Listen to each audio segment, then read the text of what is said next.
bombing in Nashville. A police officer under arrest facing charges of assault and kidnapping, plus a Northwest school resource officer pulled from duty, and later a glimmer of hope after disaster, 3 new homes built for tornado victims. We will have APSU-TV News.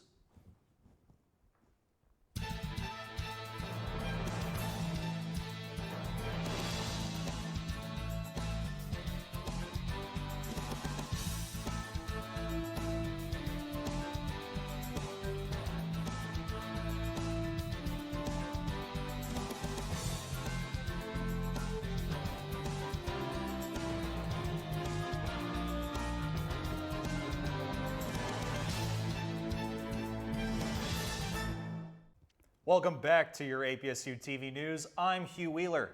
And I'm Jasmine Logan. A man from Columbia, Tennessee faces life behind bars for attempting to bomb a Nashville electrical station using a drone.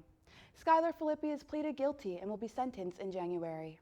Attorney General for National Security John A. Eisenberg says Filippi planned the attack months in advance and wanted to destroy Nashville's energy plants. An undercover FBI agent who was surveilling the suspect says Filippi wanted to have a large-scale attack across multiple electrical stations. The agent also says Filippi was connected with some white nationalist groups, including the National Alliance, which is known for attacking power plants to cause chaos in the U.S. A Clarksville police officer has found himself on the other side of the law. The Tennessee Bureau of Investigations has charged Officer Alan Greenman with aggravated assault and kidnapping. The arrest warrant says Greenman was in uniform and on duty when an altercation occurred between him and his girlfriend. TBI agents were told Greenman shoved the woman to the ground, hit her multiple times, drew his service pistol, and threatened to end her life if she tried to leave the premises. The warrant states Greenman admitted to threatening the woman's life. Clarksville police have placed him on administrative leave while they conduct their internal investigation. A Northwest High School resource officer who also serves as assistant football coach is on paid leave. Deputy Lawrence Trey Campbell is accused of trying to convert others to his faith. Clarksville Now reports school administrators received complaints about Campbell at last Friday's home opener. Northwest senior Alyssa Scholma says she watched as Campbell left the stadium walking with a police officer. Clarksville-Montgomery County School spokesman Anthony Johnson reported on Tuesday early evidence shows Campbell left the Vikings game under his own terms. Montgomery County Sheriff John Fusion says Campbell has been put on paid leave as the school district conducts an investigation. More new homes are coming to families who lost everything in severe weather. Clarksville Now reports the City Council has negotiated another deal to give new houses to 3 low-income households hit in the December 2023 tornadoes.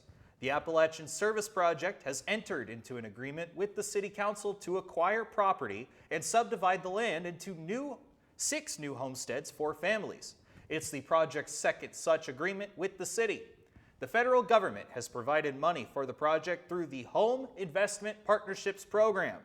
This week's deal assigns the Clarksville-Montgomery County Long-Term Recovery Team to acquire the property.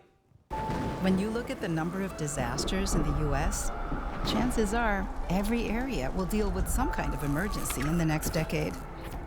And between school, sports, and social lives, chances are you won't be with your kids when it happens. Will they know what to do?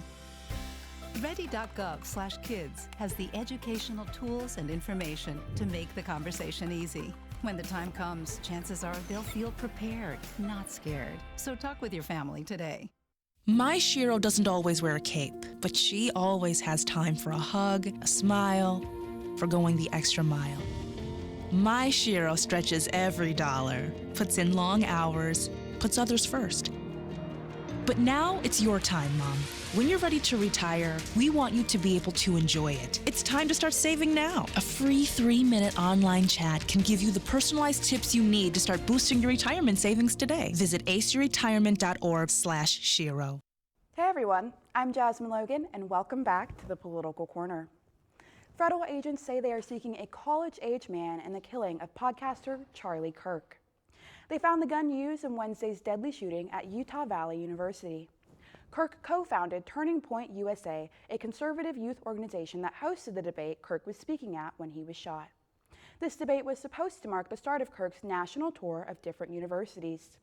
An online petition with 1,000 signatures demanded the university stop Kirk's appearance, but the university referenced the right to free speech when denying the request. He was one of many podcasters who used his platform to garner support for President Trump during the 2024 election. Trump posted on social media after the shooting, referring to Kirk as legendary. He also ordered the White House American flags be lowered to half-staff to honor Kirk. Mayor David Young of Orem, Utah pleads with the public to report any suspicious activities since the shooter has not been apprehended yet. Representative Mark Green will be stepping down after 6 years of serving the U.S. House District 7. This district includes the west side of Middle Tennessee. Clarksville Now reports 15 candidates will be running in the primary election, including 11 Republicans and 4 Democrats. Early voting starts next week on September 17th and ends October 2nd at the Election Commission office on Pageant Lane. Election day for the primary will be October 7th. The Republican and Democratic winners will then be part of the general election with all 4 independent candidates. Early voting starts November 12th and ends the 26th. Election day will fall on December 2nd. Voter registration is closed for the primary, but if you plan to vote in the general, then you must register before November 3rd. Well, everybody, that's all for politics. Stay tuned for the weather after this short break. Put a frog in a pot of boiling water and it'll jump right out. But put a frog in a pot of cool water and slowly heat it up, and that frog will boil. As veterans, we can tell ourselves the lie that it's easier to stay in that boiling water, to disconnect. But you've never been interested in easy. You are not a frog. Find resources at va.gov/reach.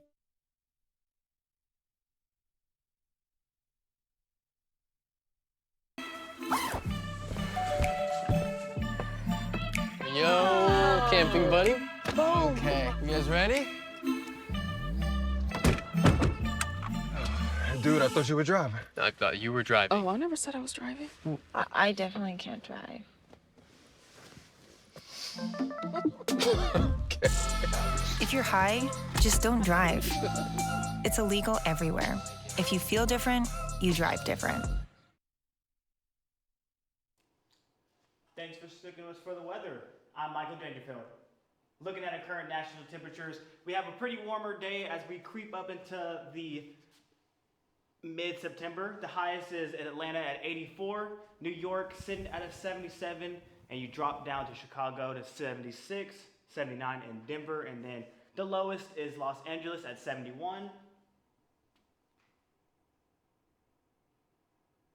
Good, because I really wanted to redo that.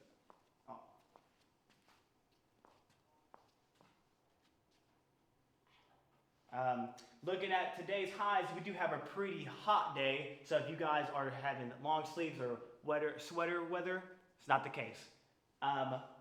Today's lows, we do have a pretty warmer day for the night. Wind speeds are about 5 miles per hour, so we will have a little bit of wind to cool us down a little bit, but not too much.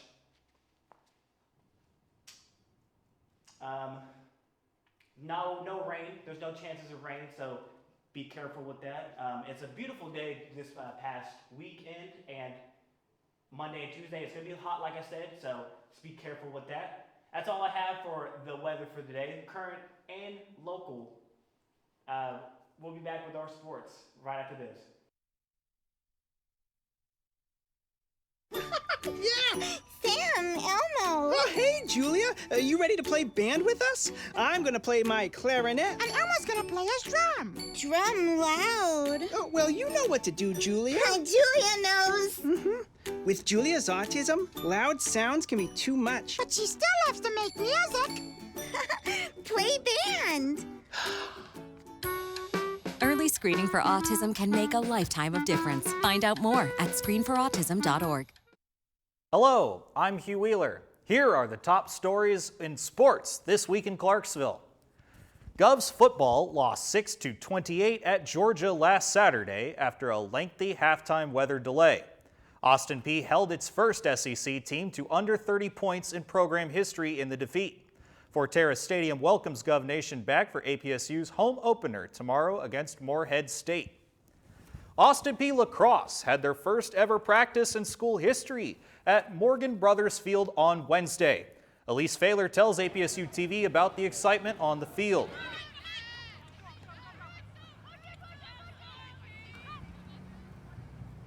The idea of bringing lacrosse somewhere to a new location is probably the coolest thing.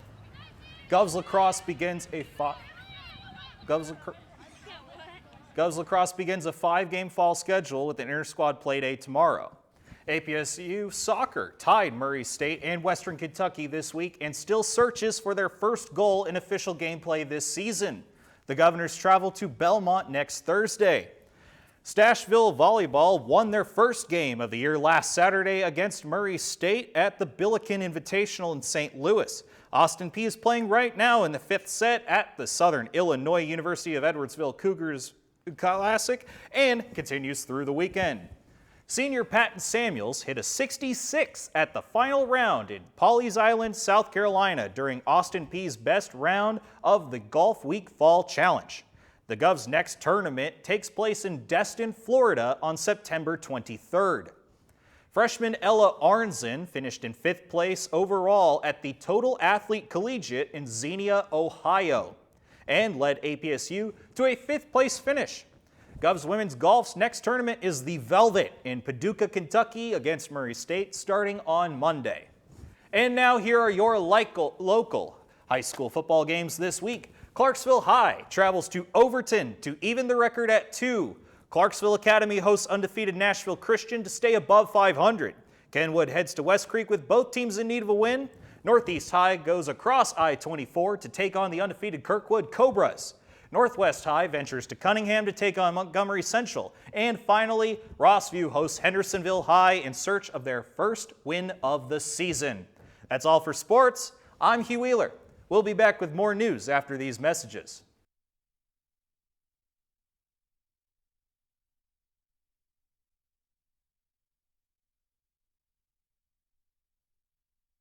There are 16 million children struggling with hunger in America. That's 1 in 5 daughters, sons, neighbors, and classmates who don't know where their next meal is coming from. Yet billions of pounds of good food go to waste every year. It's time we do something about it. Feeding America is a nationwide network of food banks that helps provide meals to millions of kids and families in need. Visit feedingamerica.org to help them feed even more. Together, we can solve hunger. Together, we're feeding America. Welcome back with some news to hopefully brighten your day. Former Miss Clarksville Brittany Mays gathered close to 1,000 books for Clarksville elementary schools during a recent book drive.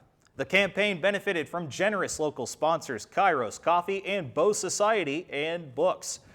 The stores took in donations and encouraged guests to donate. Clarksville Montgomery County School Board member Carol Berry assisted Miss Mays with allocating the books to the kids that needed them the most. The former pageant queen says the book drive demonstrates the community's ability to come together and tackle an issue. National grocery chain Sprouts Farmers Market submitted plans for a new store to the Clarksville Montgomery County Economic Development Council this week. The grocery chain specializes in organic products.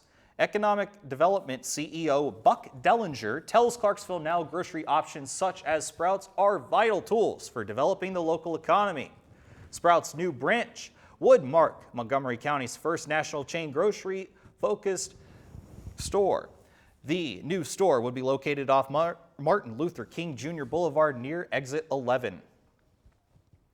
Cracker Barrel announced they will no longer be changing their logo and remodeling their restaurants after severe backlash from customers on the internet.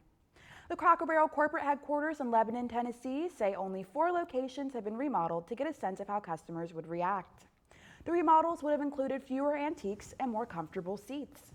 Cracker Barrel's new CEO, Julie Fells Messino, led the remodeling plans, hoping to give the restaurant a fresh look. However, customers have been outspoken about how they did not want the changes made and would prefer the restaurant chain to remain the same. Lady Gaga and Ariana Grande brought home massive wins from MTV's Video Music Awards. Grande received both the Video of the Year and Best Pop Video awards for her song Brighter Days Ahead from Eternal Sunshine. Gaga won the Artist of the Year award for her album Mayhem and dedicated the award to her fans. Mariah Carey received her first VMA, the Video Vanguard Award, and performed an array of songs spanning throughout her career. Members of Aerosmith and England's Youngblood played Ozzy Osbourne hits in honor of the popular musician. LL Cool J hosted the event, and Doja Cat made quite the entrance while performing Jealous Type during his opening speech. Other performers included Sabrina Carpenter, Tate McRae, and Post Malone. That's all the time we have for today. Make sure to follow us on Facebook at APSU-TV Clarksville and Instagram at APSU_TV. Thank you for watching your APSU-TV News Update. We'll be back next time, and as always, let's go Peay!